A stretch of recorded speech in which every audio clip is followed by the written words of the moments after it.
Yeah. So that. And dad is separate. We're a broken family. And, you know, when you are not together with family, sometimes they bully you, you know. But for me, even I was so bullied when I was younger. In my mind, I was so mature. I said, one day I will not be poor forever. I will do study or success to my own hard work. Not easy.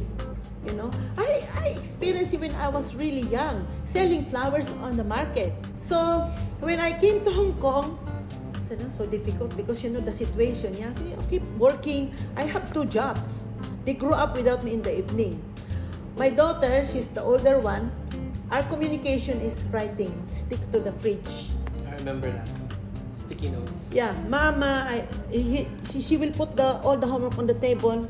And I came like 3 o'clock in the morning, check the homework, and then she stick the note, Mama, I love you, this is my homework. And then I said, when I come home, before I sleep, I prepare the lunch.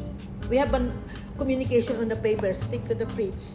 And I'm kind of mother that I am very busy at work, but I still have time for them. You know, because back then there was no internet, there was no WhatsApp. No everything was on paper. You know, and if I wanted to speak to my mom, I had to call her workplace. And I'd be like, Mama, can I speak to Mama? I remember that. And then I would bother her, you know, if I was missing her. She was the best. She was my hero. And I like to brag about my mom to my peers. Because although she was busy, she made time for us. I remember growing up after school, I would actually visit my mom at work. We celebrate in Christmas in work. Yeah, so that's our bonding. You know, she couldn't be home, so we would go to her. Yeah. And so I grew up witnessing all of this F&B experience that she's had. I remember in Staunton Bar, that's quite nostalgic for me because I remember doing my homework on the bar at night in a very noisy bar, people drinking, smoking, and I would run up and down those stairs. And you know, I'm quite proud that she has, you know, seen such a colorful career. She's opened up a lot of you know, restaurants and concepts, some which no longer exist today. But I would say back in the 90s and early 2000s, she was an opening manager for quite a number of establishments in Lan Kwai Fong. So this was a very exciting time. This was pre-1997. It's a different world, and I still remember how it was like because I'm a child of the 90s. And my mom, she would work late nights. So that was our kind of experience growing up. And you would buy a toy, and then the treat for dinner would be dinner at mom's workplace. So you know, you would eat nice food. She would get the best stuff on the menu for us. And sometimes more on delayed celebration, you know. Yeah, it was simple. They don't know I was preparing something, you know, and they're surprised.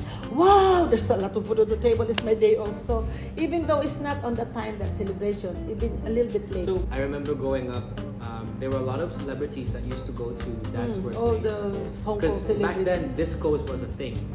So he worked in a slightly high-end venue. That's where local celebrities would go, and I'd have a glimpse of, you know, that kind of life. And it was interesting, you know, like as a child. So I feel like that kind of helped me mature a little bit growing up. I wasn't definitely just confined to just school and home. I think that's what made me more, I don't know if obedient is the right word, but It's hard. because I couldn't see my parents. So every time I had the chance to see them, I would behave. So that kind of worked out in terms of discipline. And then my daughter, she's very mature. She's helping me to take care of them, you know, at the age of 10 years old. So no problem for me. I don't know. It's just, we didn't feel like so, you know, how do you call this? So narrow, like we're on So this isolated. Isolated, yeah.